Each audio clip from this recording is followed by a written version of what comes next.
വേറെ ഒരു പുസ്തകത്തിലും ശാപങ്ങൾക്ക് പരിഹാരം ഇല്ല. എന്നാൽ വേദപുസ്തകം പ്രശ്നങ്ങളുടെ പുസ്തകമല്ല. ബൈബിൾ പരിഹാരത്തിൻ്റെ പുസ്തകം ആയതുകൊണ്ട് പാപത്തിനും രോഗത്തിനും മരണത്തിനും മാത്രമല്ല ശാപത്തിനും പരിഹാരം ഉണ്ട്. ഇതാ, ആയിരക്കണക്കിന് വർഷങ്ങൾക്ക് മുമ്പ് ഏറ്റവും പുരാതനമായ പട്ടണമായ യെരിഹോ പട്ടണത്തെ നിമ്രോദ് എന്ന ഒരുവൻ പണിയുകയുണ്ടായി. അനുസരണക്കേടിൻ്റെ പര്യായമായിരുന്നു നിമ്രോദ്. അതുകൊണ്ട് തന്നെ ഒന്നിനു പിറകെ ഒന്നായി പല വിധത്തിലുള്ള ശാപങ്ങളും ആ പട്ടണത്തിൽ ഉണ്ടായിരുന്നു. ഇന്നും ദൈവത്തോട് അനുസരണക്കേട് കാണിച്ച് വ്യക്തികളും കുടുംബങ്ങളും ജീവിക്കുമ്പോൾ, ദൈവത്തിൻ്റെ അനുസരണത്തിൽ നിന്ന് അകലുമ്പോൾ അവിടെ ശാപം കുന്നുകൂടുന്നു. അയ്യോ, എൻ്റെ ജീവിതം ശപിക്കപ്പെട്ടു, എൻ്റെ കുടുംബം ശപിക്കപ്പെട്ടു, എൻ്റെ ഭാവിയും ശാപത്തിൻ്റെ പിടിയിലായിരിക്കുന്നു എന്ന് നിങ്ങൾ പറയുന്നു എങ്കിൽ യേശു കർത്താവിൻ്റെ അനുസരണം നിങ്ങളുടെ ജീവിതത്തിന് അനുഗ്രഹമാകുവാൻ പോകുന്നു. യേശുവിൽ വിശ്വസിക്കുമ്പോൾ ശാപങ്ങളും ശാപകാരണങ്ങളും നിങ്ങളിൽ നിന്ന് തകർന്നു മാറി ദൈവിക അനുഗ്രഹം പെരുമഴ പോലെ പെയ്ത് ഇറങ്ങുക തന്നെ ചെയ്യും. ഈ ശാപത്തിൻ്റെ കാരണങ്ങൾ നമ്മുടെ ജീവിതത്തിൽ വേണ്ടേ വേണ്ട. You know the truth and truth shall set you free. സത്യം അറിയുകയും സത്യം നിങ്ങളെ സ്വതന്ത്രമാക്കുകയും ചെയ്യും. ഈ ശാപകാരണങ്ങളിൽ നിന്ന് കർത്താവ് പരിപൂർണമായി സമ്പൂർണമായി നിങ്ങളുടെ ജീവിതത്തെ വിടുവിക്കട്ടെ.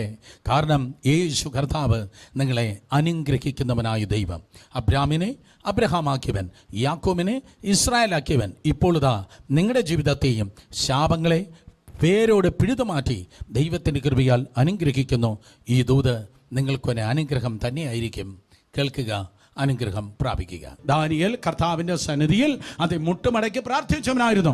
ആ ദാനിയേൽ പിടിച്ച് സിംഹങ്ങളെ കുഴിയിലിട്ടപ്പോൾ വേദപുസ്തകം പറയുന്നു, സിംഹങ്ങളെല്ലാം കൂടെ അവൻ്റെ മുൻപിൽ മുട്ടുമടക്കി. Then after that 25-ാം വാക്യത്തിൽ സ്തോത്രം, ദാനിയേൽ സിംഹക്കുഴിയിൽ നിന്ന് പുറത്തു വന്നപ്പോൾ there was not even a single injury found in his body. അവൻ്റെ ശരീരത്തിൽ ചെറിയൊരു സ്തോത്രം മുറിവ് പോലും ഉണ്ടായിരുന്നതേ ഇല്ല. ചെറിയൊരു മുറിവ് പോലും ഉണ്ടായിരുന്നതേ ഇല്ല. യേശുവിൻ്റെ നാമത്തിൽ പ്രാർത്ഥിക്കുന്ന ദൈവപൈതലാകുന്ന ദാനിയേൽ സിംഹത്തിൻ്റെ കുഴിയിൽ നിന്ന് പുറത്തു വന്നപ്പോൾ ചെറിയൊരു മുറിവ് പോലും ഉണ്ടായിരുന്നതേ ഇല്ല. അധികാരമുള്ള യേശുവിൻ്റെ നാമത്തിൽ നിങ്ങളും ദൈവത്തിൻ്റെ കൃപയാൽ പുറത്തു വരുവാൻ വേണ്ടി പോകുന്നു. ഈ കണികൾ നിങ്ങൾക്കുള്ളതല്ല. അതുകൊണ്ട് നമുക്ക് ഉണർന്നും പ്രാർത്ഥിച്ചും കൊണ്ട് ആയിരിക്കുക. അതുകൊണ്ട് ഉണർന്നും പ്രാർത്ഥിച്ചും കൊണ്ട് നമുക്കായിരിക്കാം. 9 വിധമായ പ്രാർത്ഥനകളെ കുറിച്ച് ഞാൻ പറയട്ടെ. സ്തോത്രം, സഭ പ്രാർത്ഥിക്കേണ്ട 9 തരത്തിലുള്ള പ്രാർത്ഥന. ഇത് പ്രാർത്ഥനയുടെ ദിവസങ്ങളായിരിക്കണം. ഇത് പ്രസംഗ ദിവസങ്ങളായിരിക്കില്ല. ഇത് യൂട്യൂബിന്റെയും ഫേസ്ബുക്കിന്റെയും അതേ ഏതൊക്കെയോ പ്രാസംഗന്മാരുടെ ദൂതുകൾ കേൾക്കുന്നതായ ദിവസങ്ങളാകല്ല. പകരം ദൈവകൃപയാൽ ഇത് പ്രാർത്ഥനയുടെ സീസൺ ആയിരിക്കണം. നിങ്ങളുടെ ഗിയർ ചേഞ്ച് ചെയ്ത് കർത്താവിന്റെ സന്നിധിയിൽ നിങ്ങൾ പ്രാർത്ഥിക്കുന്നവർ ആയിരിക്കണം. ഹല്ലേലൂയ. 1-ാമത്തെ പ്രാർത്ഥനയെക്കുറിച്ച് വേദപുസ്തകം പറയുന്നു. യാക്കോബിന്റെ ലേഖനം അതിന്റെ 5-ാം അധ്യായം 15-ാം വാക്യത്തിൽ ബൈബിൾ പറയുന്നു, എന്നാൽ വിശ്വാസത്തോടു കൂടിയ പ്രാർത്ഥന ദീനക്കാരനെ എഴുന്നേൽപ്പിക്കും. യാക്കോബ് എന്ന അപ്പോസ്തലൻ പറയുകയാണ്, എന്നാൽ വിശ്വാസത്തോടു കൂടിയ പ്രാർത്ഥന ധീരക്കാരനെ എഴുന്നേൽപ്പിക്കും. ഒന്നാമത് സ്വർഗം പ്രതീക്ഷിക്കുന്നത് നിങ്ങളുടെ പ്രാർത്ഥന വിശ്വാസത്തിൻ്റെ പ്രാർത്ഥന ആയിരിക്കണം. എന്താ വിശ്വാസം എന്ന് പറയുന്നത്? വിശ്വാസം എന്ന് പറയുന്നത് എബ്രായർ 11:1 പറയുന്നു, അത് ആശിക്കുന്നതിന് ഉറപ്പും കാണാത്ത കാര്യങ്ങൾ നിശ്ചയം. എബ്രായർ 11:1 ഇംഗ്ലീഷ് ബൈബിൾ പറയുന്നു, now. മിക്കവാറും ട്രാൻസ്ലേഷനിൽ പറയുകയാണ്, now faith is the substance that to be hoped for. ഇപ്പോൾ വിശ്വാസം എന്ന് പറയുന്നത് ഇപ്പോൾ അടുത്ത ഓഗസ്റ്റിൽ സംഭവിക്കുന്നതല്ല, സെപ്റ്റംബർ 30-ന് ശേഷം സംഭവിക്കുന്നതല്ല. ഇപ്പോൾ, ഇന്ന് രാത്രി, ഇപ്പോൾ ചിലത് നിന്റെ ജീവിതത്തിൽ സംഭവിക്കുന്നു. ഇപ്പോൾ സംഭവിക്കുന്നതാണ് വിശ്വാസം. ഇന്ന് രാത്രി ആരോ സൗഖ്യമാകുവാൻ പോകുന്നു, അതാണ് വിശ്വാസം. ഇപ്പോൾ ആരെയോ ദൈവം സ്പെഷ്യലി തൊടുവാൻ വേണ്ടി പോകുന്നു, അതിന്റെ പേരാണ് വിശ്വാസം. സകല കണികളിൽ നിന്ന് ഇപ്പോൾ നിങ്ങൾ പുറത്തു വരുവാൻ വേണ്ടി പോകുന്നു, അതിന്റെ പേരാണ് വിശ്വാസം. സ്തോത്രം. വിശ്വാസത്തോടു കൂടിയാണ് നിങ്ങൾ പ്രാർത്ഥിക്കേണ്ടത്. വേദപുസ്തകം പറയുന്നു, യാക്കോബ് പറയുന്നു, വിശ്വാസത്തോടു കൂടിയ പ്രാർത്ഥന. തൊട്ട് താഴെ യാക്കോബ് വീണ്ടും പറയുകയാണ്, 5:17-18 വാക്യം വായിക്കുമ്പോൾ വിശ്വാസത്തോടു കൂടിയ പ്രാർത്ഥനയ്ക്ക് ഒരു എക്സാമ്പിൾ പറയുന്നു, none other than Elijah. സ്തോത്രം. ഏലിയാവിനെ കുറിച്ച് പറയുകയാണ്. ഏലിയാവ് സ്തോത്രം പ്രാർത്ഥനാ മനുഷ്യനായിരുന്നു. നമുക്ക് സമസ്വഭാവമുള്ള മനുഷ്യനായിരുന്നു. അവൻ മഴ പെയ്യാതിരിക്കേണ്ടതിന് വേണ്ടി പ്രാർത്ഥിച്ചു. വീണ്ടും അവൻ പ്രാർത്ഥിച്ചപ്പോൾ മഴ പെയ്തു. വീണ്ടും അവനെ പ്രാർത്ഥിച്ചപ്പോൾ ദൈവത്തിന് കൃപയാൽ മഴ പെയ്തു. 1 രാജാക്കന്മാരുടെ പുസ്തകം 18-ാം അധ്യായം 43 മുതൽ 46 വരെയുള്ള വാക്യങ്ങൾ വായിക്കുമ്പോൾ സ്തോത്രം, മുഴങ്കാലുകളുടെ ഇടയിൽ തല തിരികെ വെച്ച് ഏലിയാവ് പ്രാർത്ഥിക്കുകയാണ്. യാക്കോബ് ആ പ്രാർത്ഥനയെ കുറിച്ച് പറയുന്നു, it was a prayer of faith. അത് വിശ്വാസത്തോടു കൂടിയ പ്രാർത്ഥന. തന്റെ ബാല്യക്കാരനോട് ചോദിക്കുന്നു, സ്തോത്രം, നീ വല്ലതും കാണുന്നു, നീ വല്ലതും കാണുന്നു? ഞാനിതാ മുട്ടിന്മേൽ നിന്ന് പ്രാർത്ഥിക്കുന്നു, മുഴങ്കാലുകളുടെ ഇടയിൽ തല തിരികെ വെച്ച് പ്രാർത്ഥിക്കുന്നു. അർത്ഥം, സ്തോത്രം, ഞാൻ ചിലത് പ്രതീക്ഷിക്കുകയാണ്. വിശ്വാസത്തിന് മനുഷ്യനാകുന്ന ഞാൻ ചിലത് പ്രതീക്ഷിച്ചാണ് പ്രാർത്ഥിക്കുന്നത്. സഹോദരൻ, നീ ചിലത് പ്രതീക്ഷിക്കുന്നു. സഹോദരൻ, നീ എന്താണ് പ്രതീക്ഷിക്കുന്നത്? ഏലിയാവ് ഇതാ മഴ പ്രതീക്ഷിക്കുകയാണ്. അത്ഭുതം പ്രതീക്ഷിച്ചാട്ടെ, പ്രതിസന്ധികൾ നീങ്ങുന്നത് പ്രതീക്ഷിച്ചാട്ടെ, സമൂഹം പൂർവാധികം നന്നാകുന്നത് പ്രതീക്ഷിച്ചാട്ടെ. ഗവൺമെന്റിന് പദ്ധതിയില്ല, പക്ഷേ സ്വർഗത്തിലെ ദൈവത്തിന് നിന്നെ നന്നായി നടത്തുവാൻ പദ്ധതിയുണ്ട്. അതുകൊണ്ട് അത് കണ്ട് പ്രതീക്ഷിച്ച ദൈവത്തിന്റെ സന്നിധിയിൽ പ്രാർത്ഥിച്ചാട്ടെ. ഏലിയാവ് സ്തോത്രം അതെ പ്രതീക്ഷിക്കുകയാണ്, മഴയെ പ്രതീക്ഷിക്കുകയാണ്. സ്തോത്രം, 6 പ്രാവശ്യം ഒന്നും സെർവന്റ്, ഒന്നും ബാല്യക്കാരൻ കാണുന്നില്ല, വേലക്കാരൻ കാണുന്നില്ല. എന്നാൽ 7ാമതായി അവൻ പറയുന്നു, ഇതാ കൈപ്പത്തി പോലെ ഒരു മേഘം ഉയരുന്നു. കൈപ്പത്തി പോലെയുള്ള മേഘത്തിൽ നിന്ന് ദേശം കണ്ടിടാത്ത വലിയ മഴയെ ദൈവം ചെയ്തു എങ്കിൽ വിശ്വാസത്തോടെ പ്രാർത്ഥിച്ചാട്ടെ, വലിയ വിടുതൽ സംഭവിക്കും. 3.5 വർഷം പെയ്യാത്ത മഴയെ പെയ്യിപ്പിച്ചത് വിശ്വാസത്തിന്റെ പ്രാർത്ഥനയാണ്. ദേശത്തിൽ മഴ പെയ്തു, ദേശം മാറി, ദേശത്തിന് മാറ്റമുണ്ടായി. പിന്നെയും ധാന്യം വളർന്നു, പിന്നെയും കൊയ്ത്ത് ഉണ്ടായി. അവന്റെ പ്രാർത്ഥന, ഏലിയാമിന്റെ പ്രാർത്ഥന ദേശത്തെ മാറ്റി. നിന്റെ പ്രാർത്ഥന ഇന്ത്യയെ മാറ്റും, നിന്റെ പ്രാർത്ഥന ലോക രാജ്യങ്ങളെ മാറ്റും. വിശ്വാസത്തോടെ നീ പ്രാർത്ഥിക്കുമ്പോൾ നിന്റെ പ്രാർത്ഥനയാണ് ദേശങ്ങളെ മാറ്റുന്നത്. ഒന്ന് വിശ്വാസത്തിന്റെ പ്രാർത്ഥന. 2ാമത് തിരുവചനം പറയുന്നു, ഐക്യതയോടെ സ്തോത്രം പ്രാർത്ഥിക്കുന്ന പ്രാർത്ഥന, ഐക്യതയുടെ പ്രാർത്ഥന. അപ്പോസ്തല പ്രവൃത്തികളുടെ പുസ്തകം 4-ാം അധ്യായം 24-ാം വാക്യത്തിൽ പീഡയിലൂടെ ദൈവത്തിന്റെ സഭ ഇതാ കടന്നു പോകുകയാണ്. 3000 പേർ സ്നാനപ്പെട്ടു. സ്തോത്രം, സുന്ദരൻ ദേവാലയ ഗോപുരത്തിൽ ഇരുന്നവൻ സൗഖ്യമായി. പക്ഷേ ആ ശുശ്രൂഷ ശക്തമായി, യെരൂശലേം ചർച്ചിന്റെ ശുശ്രൂഷ മുന്നോട്ട് പോയപ്പോൾ സഭയ്ക്കെതിരെ പീഡയുണ്ടായി. ചർച്ച മുന്നോട്ട് പോകുമ്പോൾ പീഡയുണ്ടാകും. സ്തോത്രം, എന്നാൽ പുറത്തുള്ളതായ പീഡ ഒന്നുമല്ല. പുറത്തുള്ള പീഡ എവിടെയാണ് ഉണ്ടായത്? അവിടെയെല്ലാം ചേർച്ച്, അവിടെയെല്ലാം ദൈവത്തിന്റെ സഭ സ്തോത്രം കത്തുന്ന കാട്ടുതീ പോലെ പടർന്നതേയുള്ളൂ. ദേശത്തിന്റെ മധ്യത്തിൽ ഇന്ന് നിനക്ക് പീഡയുണ്ടെങ്കിൽ മങ്ങിക്കത്തുന്ന മെഴുകുതിരിയായിരിക്കുന്ന നിന്നെ ആർക്കും അണയ്ക്കുവാൻ കഴിയാത്ത ഒരു കാട്ടുതീ പോലെ സ്വർഗത്തിലെ ദൈവം ഈ ദിവസങ്ങൾ തീർക്കുവാൻ വേണ്ടി പോകുന്നു. അന്ന് സ്തോത്രം ആ പ്രശ്നമുണ്ടായപ്പോൾ അപ്പോസ്തല പ്രവൃത്തി 4-ാം അധ്യായത്തിൽ യെരൂശലേമിൽ നിന്ന് പ്രശ്നമുണ്ടായപ്പോൾ അത് കേട്ടിട്ട് ഒരുമനപ്പെട്ട് ദൈവത്തോട് നിലവിളിച്ചവർ പ്രാർത്ഥിപ്പാൻ തുടങ്ങി. The prayer of unity. ഒരുമനപ്പെട്ട് ദൈവത്തോട് അവർ നിലവിളിച്ച് പ്രാർത്ഥിക്കാൻ തുടങ്ങി. മാളിക മുറി മുതലേ ആരംഭിച്ചതാണ് ഈ ഒരുമനം. The prayer of unity. ഐകമത്യത്തോടെ പ്രാർത്ഥിച്ചു. കുടുംബങ്ങളെ ഐകമത്യത്തോടെ പ്രാർത്ഥിച്ചാട്ടെ. എവിടെ ഐക്യതയുണ്ടോ അവിടെ ദൈവത്തിന്റെ മഹത്വമുണ്ട്. സ്തോത്രം, തിരുവചനം പറയുന്നു, എവിടെ ഐക്യതയുണ്ടോ അവിടെ ദൈവത്തിന്റെ സാന്നിധ്യം ഇറങ്ങി നിൽക്കുന്നു.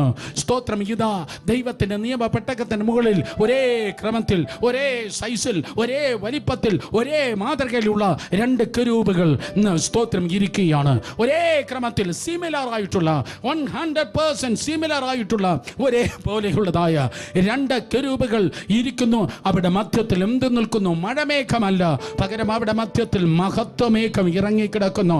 എവിടെയാണോ ഐക്യതയുള്ളത്, ഐക്യതയുള്ള ആ വീട്ടിൽ ദൈവത്തിന് മഹത്വം വെളിപ്പെടും.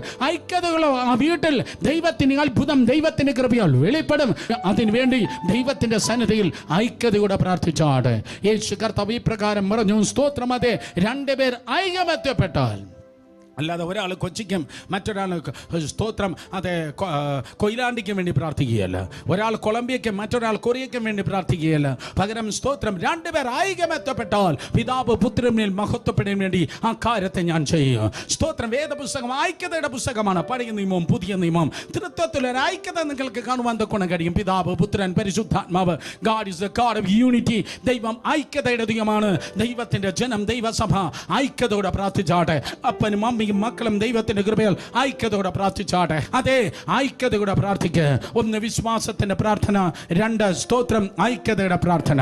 മൂന്നാമതായി ഫിലിപ്പിയ ലേഖനം 4-ാം അധ്യായം 6-ാം വാക്യം വായിക്കുമ്പോൾ ദൈവത്തോടുള്ളതായ അപേക്ഷയാണ് പ്രാർത്ഥന എന്ന് വേദപുസ്തകം പറയുന്നു. ഫിലിപ്പിയ ലേഖനം 4-ാം അധ്യായം 6-ാം വാക്യത്തിൽ ദൈവത്തോടുള്ള സപ്ലിക്കേഷൻ, ദൈവത്തോടുള്ളതായ അപേക്ഷ, സപ്ലിക്കേഷൻ, തരണമേ, ചെയ്യണമേ, സാധിപ്പിക്കണമേ, ആപ്ലിക്കേഷൻ, സ്തോത്രം, അതെ, താഴ്മയെ അപേക്ഷിക്കുന്നു, സപ്ലിക്കേഷൻ, സ്തോത്രം, അതെ, സപ്ലിക്കേഷൻ അഥവാ അപേക്ഷയാണ് പ്രാർത്ഥന. ഫിലിപ്പിയർ 4:6 പറയുകയാണ്, ഒന്നിനെ കുറിച്ചും വിചാരപ്പെടരുത്, എല്ലാറ്റിലും പ്രാർത്ഥനയാലും അപേക്ഷയാലും നിങ്ങളുടെ ആവശ്യങ്ങൾ സ്തോത്രത്തോടു കൂടെ ദൈവത്തോട് അറിയിക്കത്രേ വേണ്ടിയത്. ഒന്നിനെക്കുറിച്ചും വിചാരപ്പെടരുത്.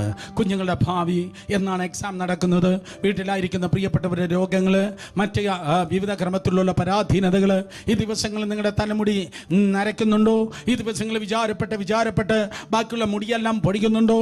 ഈ ദിവസങ്ങളിൽ ജീവിതത്തിൽ ഇതുവരെയും ഇല്ലാത്തതായി വിവിധ ബേർഡൻസ് നിങ്ങളുടെ ജീവിതത്തിൽ വർദ്ധിക്കുന്നുണ്ടോ? സ്തോത്രമതി, ആ ബേർഡൻസ്, ആ ഭാരം നിങ്ങളുടെ ഉള്ളിൽ വച്ചിട്ടിരിക്കരുത്. പകരം കർത്താവിന്റെ മുൻപിൽ മുട്ടുമടക്കിയാട്ടെ. ഒന്നിനെ കുറിച്ച് വിചാരപ്പെടരുത്, എല്ലാറ്റിനും പ്രാർത്ഥനയാലും അപേക്ഷയാലും നിങ്ങളുടെ ആവശ്യങ്ങൾ സ്തോത്രത്തോട് ദൈവത്തിന്റെ സന്നിധിയിൽ സ്തോത്രം അറിയിക്കുക അത്രയേ ചെയ്യേണ്ടത്. ദൈവത്തിന്റെ സന്നിധിയിൽ അതെ അറിയിക്കുമ്പോൾ, ദൈവത്തോട് അറിയിക്കുമ്പോൾ എവിടെയാണോ അസാധ്യമായിരിക്കുന്നത് അതിനെ ദൈവം നിശ്ചയമായി സാധ്യമാക്കി തരും. 7-ാം വാക്യം പറയുന്നു, സകല ബുദ്ധിയും കവിയുന്നതായ ദൈവത്തിൻ്റെ സമാധാനം ദൈവം നിങ്ങൾക്ക് നൽകും. സമാധാനം മാത്രമല്ല കർത്താവ് നിങ്ങൾക്ക് നൽകുന്നത്, ആ പ്രാർത്ഥനയ്ക്ക് മറുപടിയുണ്ട്. കാരണം യിരെമ്യാ പ്രവചനം 33:3 കർത്താവ് പറഞ്ഞു, എന്നെ വിളിച്ചപേക്ഷിക്കുക, ഞാൻ നിനക്ക് ഉത്തരമരുളും. ദൈവത്തിൻ്റെ ടെലിഫോൺ നമ്പറാണ് ഞാൻ പറഞ്ഞത്. ദൈവത്തിൻ്റെ ടെലിഫോൺ നമ്പർ 94472 അല്ല, ദൈവത്തിൻ്റെ ടെലിഫോൺ നമ്പർ 047127257273 അല്ല, അല്ലെങ്കിൽ 5274 അല്ല. ദൈവത്തിന്റെ ടെലിഫോൺ നമ്പർ യിരെമ്യാ പ്രവചനം 33-ാം അധ്യായം 3-ാം വാക്യമാണ്. ആ സ്തോത്രം, എന്നെ വിളിച്ചപേക്ഷിക്കുക. പ്രഭാതത്തിലാകട്ടെ, ഉച്ചയ്ക്ക് ശേഷമാകട്ടെ, രാത്രിയാകട്ടെ, എന്നെ വിളിച്ചപേക്ഷിക്കുക, ഞാൻ നിനക്ക് ഉത്തരമരുളാം. എവിടെയാണോ ദൈവത്തിൻ്റെ ജനം വിളിച്ചപേക്ഷിച്ചത് അവിടെ ദൈവം ഉത്തരമളി. വേദപുസ്തകം പറയുന്നു, സ്തോത്രം, തീക്കൽ പാറയുടെ അരികിൽ നിന്ന് ഒരിക്കൽ ജനം പറഞ്ഞു, കർത്താവ്, ഞങ്ങൾക്ക് കുടിക്കാൻ വെള്ളമില്ല, ഞങ്ങൾക്ക് കുടിക്കാൻ വെള്ളമില്ല. തീക്കൽ പാറയുടെ പ്രത്യേകത, വെള്ളമില്ലാത്ത പാറയുടെ പേരാണ് തീക്കൽ പാറ. വെള്ളമില്ലാത്ത പാറയാണ് തീക്കൽ പാറ. അല്പം പോലും സ്തോത്രം പൊട്ടിച്ചു നോക്കിയാൽ സാധാരണ നിലയിൽ വെള്ളമില്ലാത്ത പാറയാണ് തീക്കൽ പാറ. പക്ഷേ ആ തീക്കൽ പാറയുടെ അരികിൽ നിന്ന് ഞങ്ങൾക്ക് കുടിക്കാൻ വെള്ളമില്ല ദൈവമേ എന്ന് പറഞ്ഞപ്പോൾ മോശയോട് ദൈവം പറയുക, ആ വടിയെടുത്ത് ഈ തീക്കൽ പാറയൊന്ന് അടിക്ക്. അവൻ ആ പാറയെ അടിച്ചപ്പോൾ അതിൽ നിന്ന്, ടാപ്പിൽ നിന്ന് വരുന്നത് പോലെയല്ല വെള്ളം വന്നത്. സ്തോത്രം, വെള്ളെന്താ കർത്താവേ, വെള്ളെന്താ കർത്താവേ എന്ന് പറഞ്ഞപ്പോൾ തീക്കൽ പാറയിൽ നിന്ന് നദിയെ പുറപ്പെടുവിച്ചവനാണ് ദൈവം. ഒരിക്കൽ കൂടെ, തീക്കൽ പാറയിൽ നിന്ന് തൻ്റെ ജനത്തിന് വേണ്ടി നദിയെ പുറപ്പെടുവിച്ചവനാണ് ദൈവം. ഞാൻ പറയട്ടെ, നിന്റെ പ്രാർത്ഥന ചെറുതാണ്, മറുപടി വലുതാണ്. നിന്റെ പ്രാർത്ഥന ചെറുതാണ്, നിന്റെ മറുപടി വലുതാണ്. നീ ചോദിക്കുന്നതിനേക്കാൾ വലുതായി മറുപടി കടന്നു വരുന്നു. നീ ചിന്തിക്കുന്നതിനേക്കാൾ മറുപടി വലുതായി കടന്നു വരുന്നു. നീ ചോദിക്കുന്നതിനേക്കാൾ ചിന്തിക്കുന്നതിനേക്കാൾ മറുപടി വലുതായി കടന്നു വരുന്നു. അതുകൊണ്ട് ദൈവത്തിൻ്റെ സന്നിധിയിൽ ദൈവത്തിൻ്റെ ജനം ഒന്നിനെക്കുറിച്ചും വിചാരപ്പെടാതെ എല്ലാ പ്രാർത്ഥനയാലും അപേക്ഷയാലും നിങ്ങളുടെ ആവശ്യങ്ങളെ സ്തോത്രത്തോടെ ദൈവത്തിൻ്റെ സന്നിധിയിൽ അറിയിച്ചാട്ടെ. ദൈവം നിനക്കായി പ്രവർത്തിക്കും. വിശ്വാസത്തിൻ്റെ പ്രാർത്ഥന, സ്തോത്രം, അതെ, ഐക്യതയുടെ പ്രാർത്ഥന, വീണ്ടും അപേക്ഷയുടെ പ്രാർത്ഥന. നന്ദി പറഞ്ഞ് പ്രാർത്ഥിക്കുവാൻ 4-മതായി ഞാൻ നിങ്ങളോട് പറയട്ടെ, നന്ദി പറഞ്ഞ് പ്രാർത്ഥിക്കണം. പലപ്പോഴും നമ്മൾ പാടാറുണ്ട്, നന്ദിയോടെ ഞാൻ സ്തുതി പാടിയത്. അതെ, സ്തോത്രം, നന്ദിയുള്ളവരായി ദൈവത്തിൻ്റെ സന്നിധിയിൽ നിന്നാട്ടെ. കഴിഞ്ഞ കാലങ്ങൾ നോക്ക്, നമ്മൾ ആരെങ്കിലും വന്നതാ? അല്ല, നമ്മൾ ആരും വന്നതല്ല, ദൈവം നമ്മെ കൊണ്ടുവന്നതാണ്. കഴിഞ്ഞ ദിവസം വാട്സപ്പ് മെസ്സേജ് ഞാൻ പറഞ്ഞതുപോലെ, സ്തോത്രം, യെശയ്യാ പ്രവചനം 40-ാം അധ്യായം 11-ാം വാക്യത്തിൽ വായിക്കുമ്പോൾ, തള്ളയാടുകളെ അവൻ പതിയെ നടത്തി, കുഞ്ഞാടുകളെ അവന് ചുമലിൽ വഹിച്ചു. തള്ളയാടുകളെ പതിയെ നടത്തി, കുഞ്ഞാടുകളെ ചുമലിൽ വഹിച്ചു. അർത്ഥം, നടത്തേണ്ടപ്പോൾ ദൈവം നമ്മെ നടത്തി, വഹിക്കേണ്ടപ്പോൾ ദൈവം നമ്മെ വഹിച്ചു. വഹിക്കേണ്ട സ്ഥാനങ്ങളിൽ ദൈവം നമ്മെ വഹിച്ചു. കാര്യമെന്ത്? അവിടെ നമ്മൾക്ക് നടക്കുവാൻ കഴിയത്തില്ല. ആ വൈതരണിയിൽ, ആ വെല്ലുവിളിയിൽ നമുക്ക് നടക്കുവാൻ കഴിയാത്തത് കൊണ്ട് ദൈവം നമ്മെ എടുത്താണ് കൊണ്ടുവന്നത്. അനുഭവിച്ചവർ കരങ്ങൾ ഉയർത്തി ഹല്ലേലൂയ പറഞ്ഞാട്ടെ. ദൈവം ചില അവസരങ്ങൾ നമ്മളെ എടുത്താണ് കൊണ്ടുവന്നത്. വഹിക്കേണ്ട സ്ഥാനങ്ങൾ ദൈവം നമ്മെ വഹിച്ച്, നടത്തേണ്ട സ്ഥാനങ്ങൾ നല്ല ഇടയനാകുന്ന കർത്താവ് നമ്മളെ വഹിച്ച് കൊണ്ടുവരികയുണ്ടായി. വേദപുസ്തകം പറയുന്നു, അതുകൊണ്ട് ദൈവത്തിൻ്റെ സന്നിധിയിൽ നമുക്ക് നന്ദി പറയാം. ഇന്നലകൾ കൊണ്ടുവന്ന ദൈവം എന്നും ഭാരിച്ച ആവശ്യങ്ങൾ നമ്മുടെ മുൻപിൽ ഉണ്ടായിരിക്കും. പക്ഷേ സ്തോത്രം, ആ ഭാരിച്ച ആവശ്യങ്ങൾ നമ്മുടെ മുൻപിൽ ഉള്ളപ്പോഴും ദൈവത്തിൻ്റെ കൃപയാൽ സ്തോത്രം, അതേ കർത്താവിൻ്റെ സന്നിധിയിൽ നമുക്ക് ദൈവത്തിന് നന്ദി പറഞ്ഞുകൊണ്ട് പ്രാർത്ഥിക്കാം. ലൂക്കോസ് സുവിശേഷം സ്തോത്രം 9-ാം അധ്യായം 16-ാം വാക്യം വായിക്കുമ്പോൾ, അതുപോലെ യോഹന്നാൻ സുവിശേഷം 11:41, യോഹന്നാൻ 11:41 നിങ്ങൾ വായിക്കുമ്പോൾ, ചില പ്രധാനപ്പെട്ട അവസരങ്ങളിൽ അത്ഭുതം കണ്ടിട്ടല്ല യേശുവിന് ദൈവത്തിന് നന്ദി പറഞ്ഞത്, അത്ഭുതം വരുന്നതിന് മുൻപേ കർത്താവ് ദൈവത്തിന് നന്ദി പറഞ്ഞു. ഒരിക്കൽ കൂടെ, അത്ഭുതം കണ്ടിട്ടല്ല കർത്താവ് നന്ദി പറഞ്ഞത്, പിതാവായ ദൈവത്തിന് യേശു നന്ദി പറഞ്ഞത് അത്ഭുതം വരുന്നതിന് മുൻപേ അവൻ നന്ദി പറഞ്ഞു. ലാസർ എണീക്കുന്നതിന് മുൻപേ അവൻ നന്ദി പറഞ്ഞു. ലാസർ എണീക്കുന്നതിന് മുൻപേ കല്ല് നീക്കി ഉടനെ യേശു മേലോട്ട് നോക്കി, പിതാവേ, നീ എൻ്റെ അപേക്ഷ കേട്ടതിനാൽ ഞാൻ നിന്നെ വാഴ്ത്തുന്നു. അർത്ഥം, ലാസർ പുറത്തു വരുവാൻ വേണ്ടി ഓൾറെഡി യേശു പ്രാർത്ഥിച്ചു കഴിഞ്ഞു. ഞാൻ സ്തോത്രം, അതെ, യേശു മേലോട്ട് നോക്കി, പിതാവേ, നീ എൻ്റെ അപേക്ഷ കേട്ടതിനാൽ ഞാൻ നിന്നെ വാഴ്ത്തുന്നു, നന്ദി പറയുകയാണ്. നീ എൻ്റെ ഇന്നലത്തെ പ്രാർത്ഥനകൾ കേട്ടതിനാൽ ഞാൻ നിന്നെ വാഴ്ത്തുന്നു. എൻ്റെ സ്നേഹിതനാകുന്ന ലാസർ ഇതാ പുറത്തു വരുവാനായി ഞാൻ ഓൾറെഡി പ്രാർത്ഥിച്ചു. ആ പ്രാർത്ഥനയാ നീ ഓൾറെഡി കേട്ടതിനായി സ്തോത്രം. ലാസർ ഇതാ 4 ദിവസം നാറി അകത്തിരിക്കുകയാണ്. ലാസറിൻ്റെ ലോക്ക്ഡൗൺ തീർന്ന് ലാസർ പുറത്തു വരുവാൻ വേണ്ടി പോകുന്നു. അതിനായി യേശു കർത്താവ് നന്ദി പറയുന്നു. ഇന്ന് രാത്രി നമുക്ക് ദൈവത്തിന് നന്ദി പറയാമോ? ഈ ലോക്ക്ഡൗൺ മാറിപ്പോയി നിങ്ങൾ ഓരോരുത്തരും പുറത്തു വരുന്നതിനായി ദൈവത്തിന് കർത്താവിന്റെ കൃപയാൽ നന്ദി പറഞ്ഞാട്ടെ. നന്ദി കർത്താവേ, ഞാൻ മഹത്വത്തോടെ പുറത്തു വരും, ഞാൻ നാറി അകത്തിരിക്കത്തില്ല. നന്ദി, നന്ദി, കോടി കോടി നന്ദി ഡാഡി എന്ന് ഫാദർ ബെർഗ്മൻസ് തമിഴിൽ പാടിയതുപോലെ കോടി കോടി നന്ദിയപ്പാ, നന്ദി, നന്ദി. ഞങ്ങൾ കാണാൻ പോകുന്ന അത്ഭുതങ്ങൾക്കായി നന്ദി, ഞങ്ങൾ നടത്താൻ പോകുന്ന അത്ഭുതങ്ങൾക്കായി നന്ദി. ഞങ്ങൾ ഇതുവരെ ചിന്തിച്ചിട്ടില്ലാത്തത്, ഇതുവരെ പ്രതീക്ഷിച്ചില്ലാത്ത അത്ഭുതകരമായ വഴികളിൽ വ്യക്തിയായി, കുടുംബമായി, സഭയായി നീ ഞങ്ങളെ ഐശ്വര്യമായി നടത്തുവാൻ വേണ്ടി പോകുന്നു. അതിനായി അഡ്വാൻസായി ഞങ്ങൾ അങ്ങേക്ക് നന്ദി പറയുകയാണ്. നന്ദി പറഞ്ഞ് പ്രാർത്ഥിച്ചാട്ടെ. നോക്കയ്യ, ലൂക്കോസ് സുവിശേഷം 9-ാം അധ്യായം സ്തോത്രം 16-ാം വാക്യം വായിക്കുമ്പോൾ, സ്തോത്രം, 5 അപ്പവും 2 മീനും കർത്താവ് കയ്യിലെടുത്ത് ദൈവത്തെ സ്തുതിച്ചു.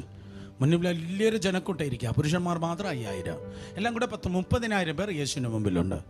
ലോകം കണ്ട ഏറ്റവും വലിയ ക്രൗഡ് പുള്ള പ്രീച്ചറായ യേശുവിൻ്റെ മുൻപിൽ 30,000-ഓളം പേരുണ്ട്.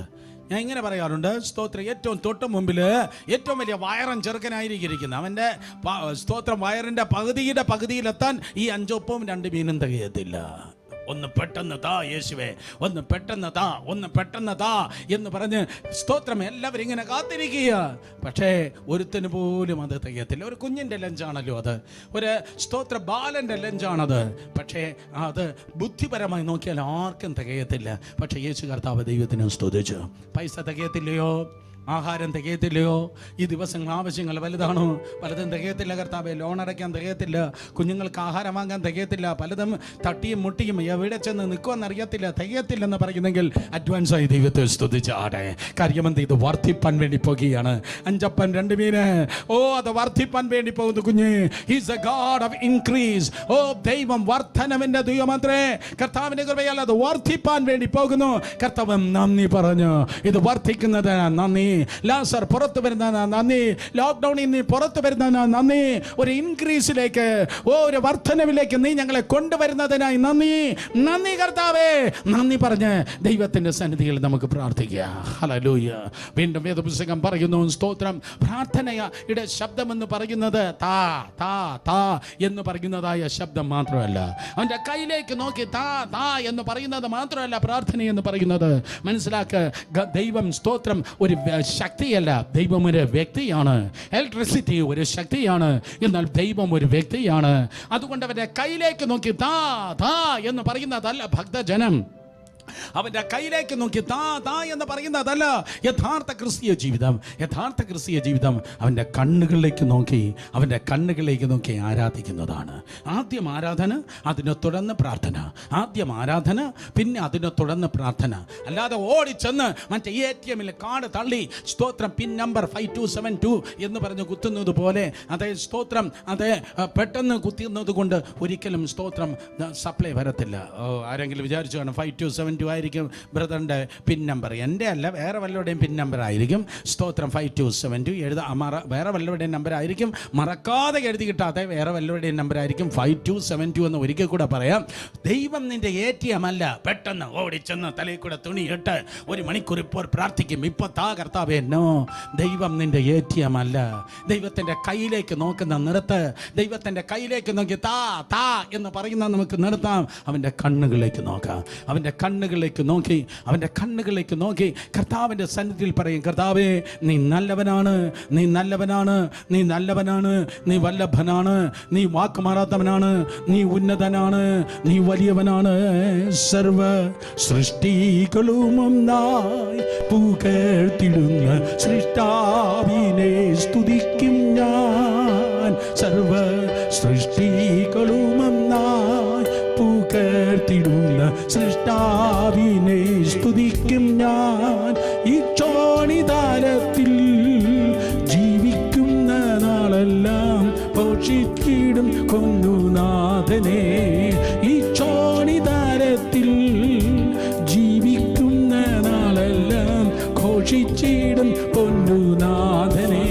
യേശു മാറാത്തവൻ, യേശു മാറാത്തവൻ, യേശു മാറാത്തവൻ, എത്ര നല്ലവൻ, ഇന്നുമെന്നും കൂടെയുള്ളവൻ. അതേ കർത്താവ് എത്രയോ ഉന്നതനാണ്. അതുകൊണ്ട് അവൻ്റെ കയ്യിൽ തേടുന്നത് നിർത്തി അവൻ്റെ കണ്ണുകളിലേക്ക് നോക്കി ആരാധിച്ച്, കണ്ണുകൾ നോക്കി ആരാധിച്ചിട്ട് പിന്നെ ചോദിക്കണം.